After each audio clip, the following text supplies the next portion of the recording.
మన ఫ్యామిలీ అందరికీ ముందుగా శ్రావణ మాసం మొదటి శుక్రవారం శుభాకాంక్షలండి. మనకి ఇవాళటి నుంచి శ్రావణ మాసం స్టార్ట్ అవుతుంది. ఇక ప్రతిరోజు పర్వదినమేనండి. ఈరోజు ఆ రోజని ఏం లేదు. ఇక పండగలు కూడా మనకి వరుసగా ఉంటూ ఉంటాయి. అలాగే శ్రావణ శుక్రవారాలు, శ్రావణ మంగళవారాలంటూ చాలా అసలు ఎంత సంబరంగా సంతోషంగా జరుపుకుంటామో చాలా బాగుంటాయి. ఇవన్నీ మన గార్డెన్లో చెట్లకు పూసిన పువ్వులేనండి.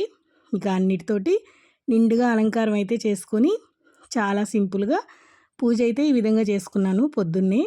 ఇక ప్రసాదం విషయానికి వస్తే పాయసం చేశాను, సేమియా పాయసం.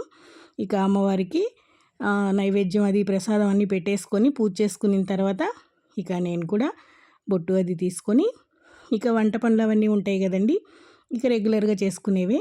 కానీ పూజ మాత్రం చాలా బాగా జరిగింది.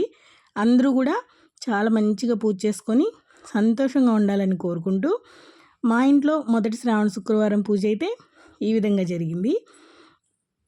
వీడియో నచ్చినట్టయితే లైక్ చేసి షేర్ చేసి ప్లీజ్ డూ సబ్స్క్రైబ్.